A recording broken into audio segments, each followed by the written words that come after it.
Nuestra historia, en este territorio, tiene más de 15.000 años.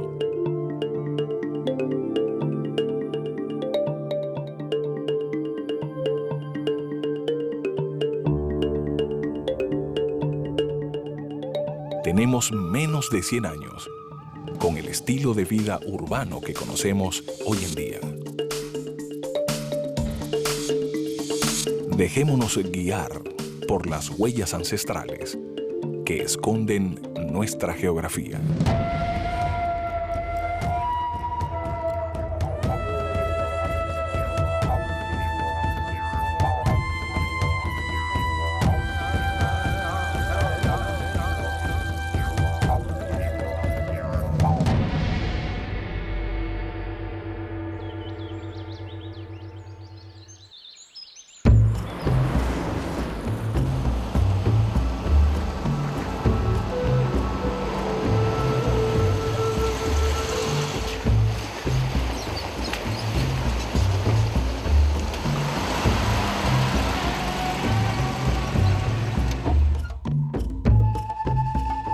Llegaron los días de Napiruli, el dios creador.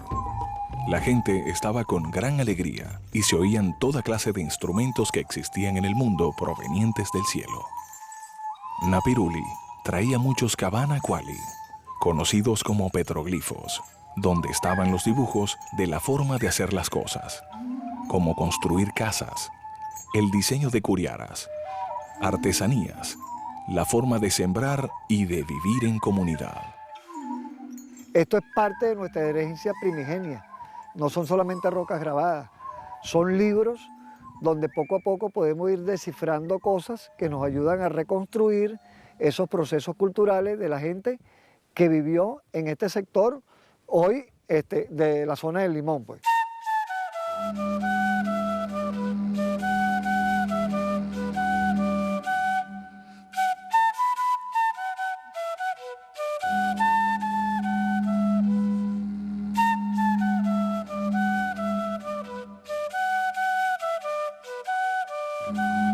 Yo vi esta roca grabada por primera vez en el 1976.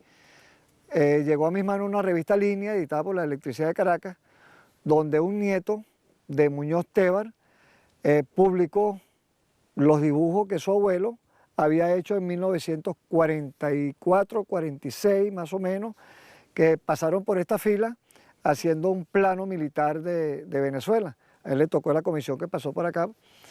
Y afortunadamente para nosotros dibujó estas dos rocas que son las más grandes y lo dejó guardado para la posteridad, ¿no? Entonces en los años 70 el nieto consigue esos dibujos, viene al sitio, toma fotografías y hace la publicación de un artículo que fue el que yo leí en 1976. Entonces bueno, como yo me crié en el monte, invité a los amigos, mira, vamos a visitar estas piedras, decía uno con dibujos en esa época. Hoy hablamos de rocas grabadas, ¿no? Y de manifestaciones rupestres.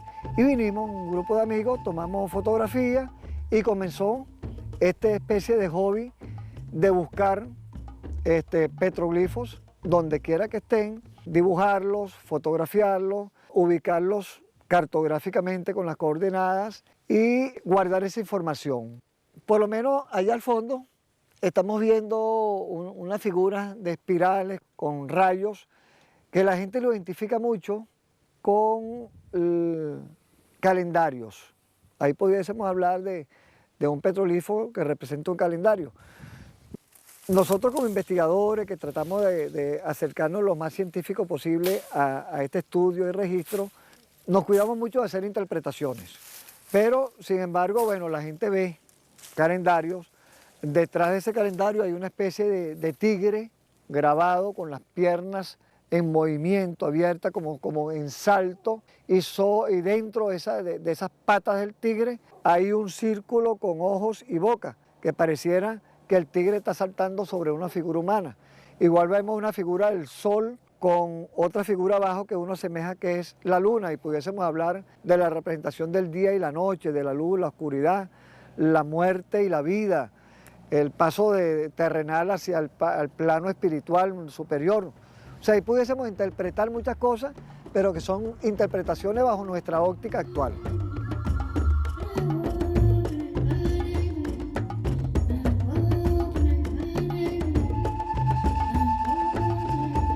Uno de los elementos más importantes en el registro rupestre es la obtención de los diseños. Y para los investigadores, las técnicas de las calcas son bien importantes para obtenerlos. Y así permitimos obtener una reproducción fidedigna de lo que está grabado en la roca. De tal manera que con esta técnica obviamos la técnica de resaltado que, como todos los investigadores sabemos, está debatido ya a nivel internacional. En este caso vamos a realizar la calca que se denomina frottage, que en el francés significa frotado.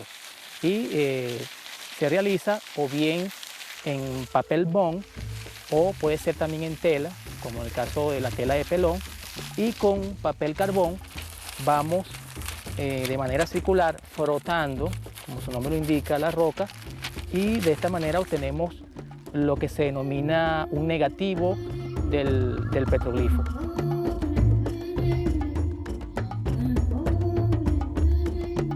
Luego, en finales de los 80, conocí a Luis Laffer, que es un arqueólogo que se vino a vivir acá dentro de los petroglifos y había hecho un registro fotográfico minucioso de muchos. La gente del pueblo le servía de guía, los campesinos y los cazadores, y con una lluvia había perdido todo el material. Entonces, bueno, unimos, fusionamos su experiencia, su conocimiento de la zona y mi interés en hacer un buen registro, y hicimos un levantamiento de 72 rocas que fueron publicadas en un libro de arte rupestre del municipio de Vargas en aquella época, en 1992.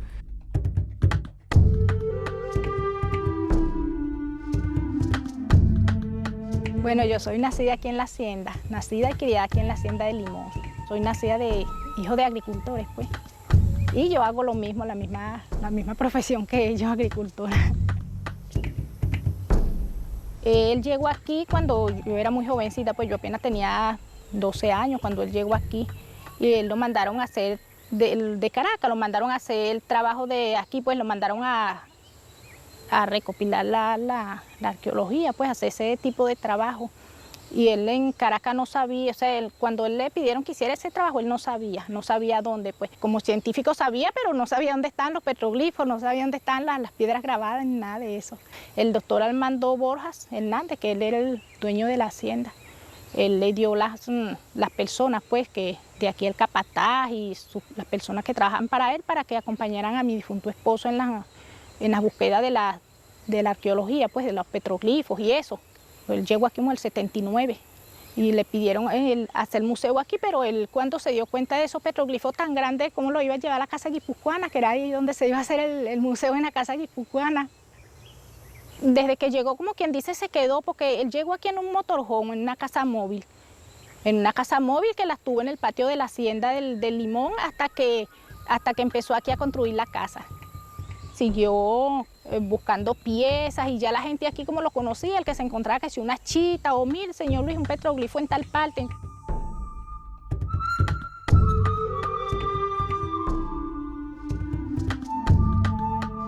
Porque hoy, gracias a ese libro, los artesanos, los investigadores, los pintores tienen unas fotos que les sirven para inspirarse y copiar, replicar estos petroglifos a nivel de los pintores en el lienzo, en murales, pero los artesanos sobre madera, sobre roca, sobre bambú, sobre tela, en bolsos, en vasos, en collares, en pulseras, en zarcillos.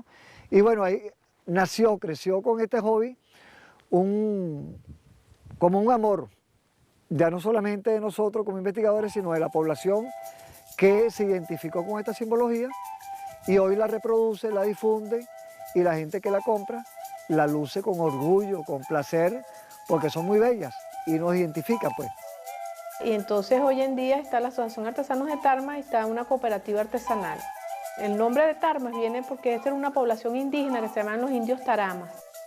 Y entonces hay petroglifos en diferentes zonas de la parroquia y hemos tratado de fortalecer un poco eso, pues un poco la identidad del pueblo, y por eso las artesanías llevan los petroglifos de la zona. Y también ya nos hemos extendido más y también utilizamos petroglifos a nivel nacional, ¿no?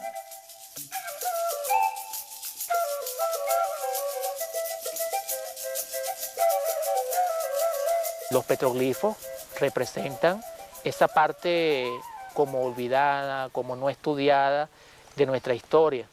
Siempre en la escuela nos ha enseñado que la génesis de nosotros como pueblo comienza con un hecho coyuntural como fue la llegada de los europeos a nuestras tierras.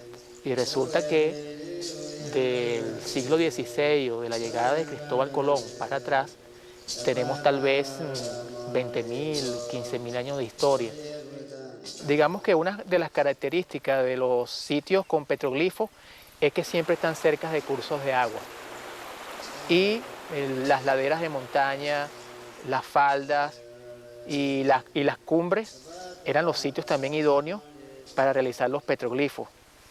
Se piensa, según los estudios, que los petroglifos eran realizados en lugares apartados de los sitios de habitación, por ser considerados símbolos sagrados, símbolos mágicos, donde la casta sacerdotal de la tribu, representada en la figura del piache o boratio, también conocido como chamán, utilizaba pues los símbolos sagrados para conectarse con el mundo inmaterial y tratar de influir en los procesos naturales que le eran vitales para la sobrevivencia de la tribu. Y bueno, encontramos en la región centro-norte venezolana, sobre todo en esta cordillera de la costa, desde el Ávila, llamado ahora Guaraíra Repano, hasta el estado de Yaracuy, toda la cordillera está plegada de yacimientos rupestres, tanto en su vertiente sur como en la vertiente norte. Eso nos evidencia que el lugar estuvo habitado por comunidades aborígenes en abundancia y por un periodo importante de tiempo.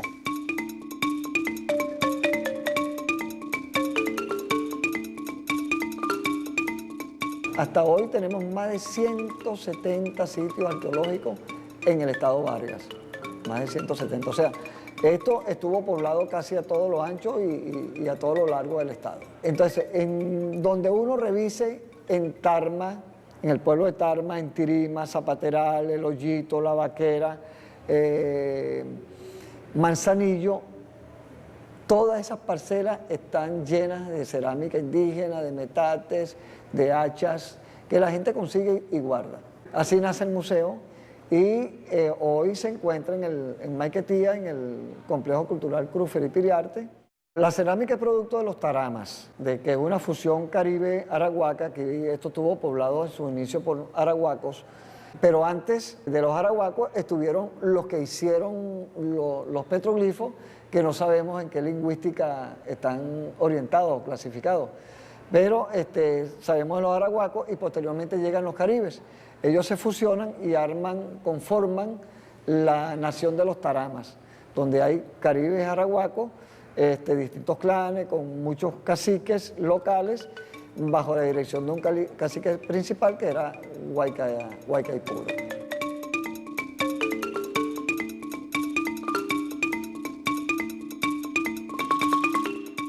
Pensando en traer los petroglifos a la urbe, a la ciudad, a los liceos, a las escuelas, se me ocurrió que los calcos podíamos reproducirlos en papel y llevarlos, pero ese blanco y negro no nos parecía, pues entonces, como uno va pensando, viendo, uno es muy observador y ve tantos colores en la naturaleza, tantos ocres, tantos tonos de verde, tantos tonos de amarillos, de blancos en la tierra, y pensando en aquello de que las primeras pinturas fueron grasa de animal, básicamente con barro, yo dije, bueno, vamos a pintar con tierra.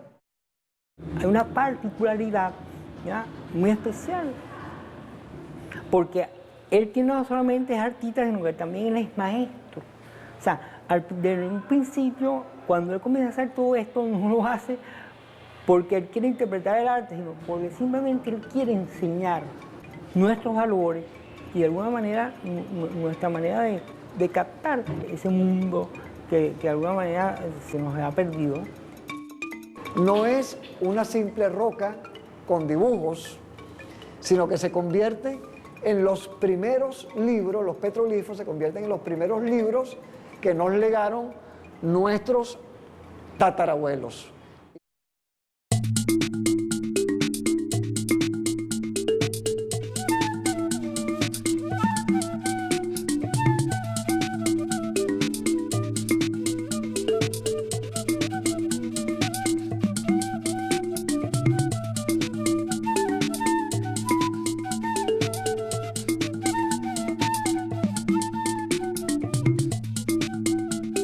Más que qué es el petroglifo o qué es un petroglifo, tenemos que comenzar a hablar sobre las manifestaciones rupestres.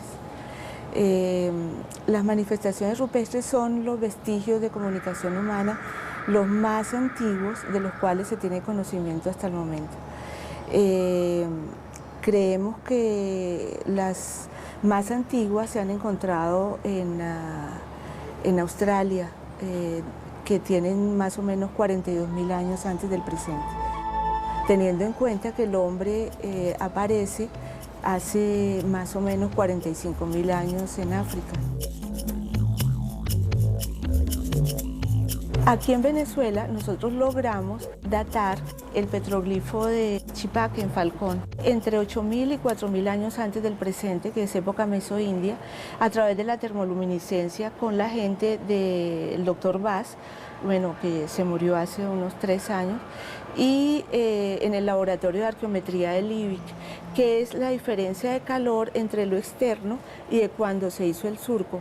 Lo que encontramos es que a medida que se vaya haciendo, trabajando cualquier piedra, ya sea con percusión directa, indirecta o raspado, hay un cambio de temperatura entre lo que se va formando y lo exterior. Y esa diferencia de calor es lo que nos trajo esta datación de época mesoindia.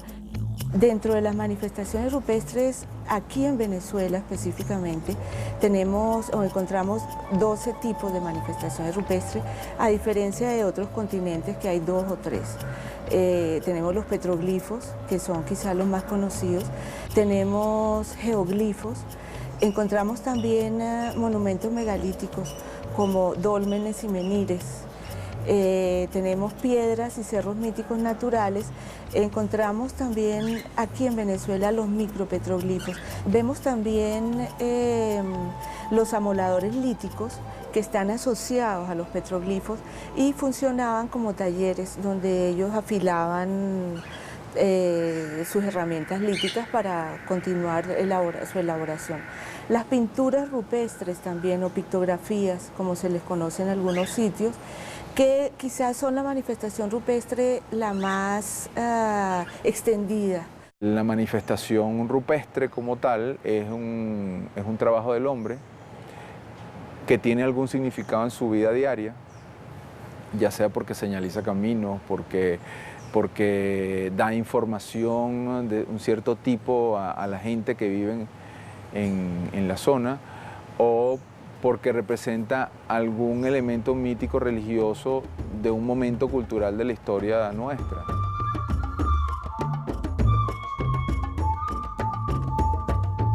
Definitivamente encontramos los mismos signos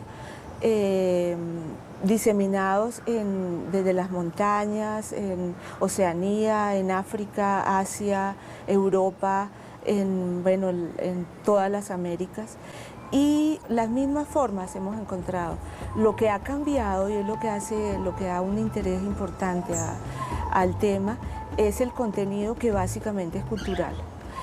Por ejemplo, hay una forma arquetipal que es las espirales, que las encontramos en todas las culturas, pero de repente esa misma espiral para mi cultura puede ser el transcurrir del tiempo, mientras que para otra cultura es el agua. Y para otra cultura es la representación, no sé, de una figura zoomorfa, serpentoide. Desde época prehispánica, Venezuela ha sido un sitio de intensos intercambios. No encontramos en una misma zona el mismo grupo viviendo, ¿no? O sea, se han estado moviendo y eso se refleja en todo lo que es digamos, el mapa rupestre.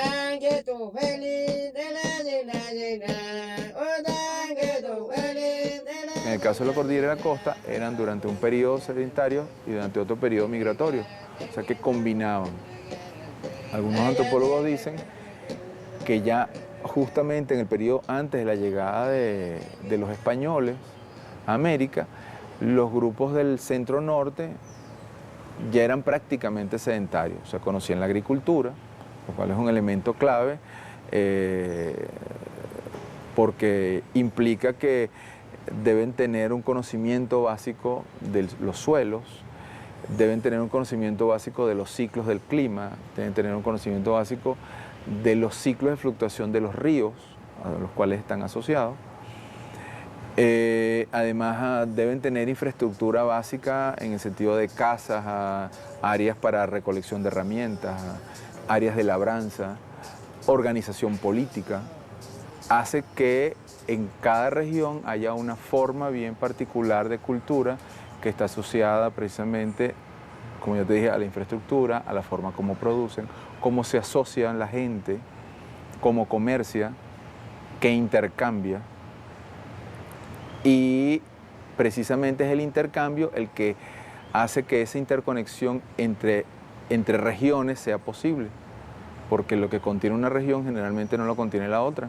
Entonces, en ese sentido, las regiones naturales juegan un papel así como de especie de troquel que permite la formación de estas relaciones que asocia relaciones de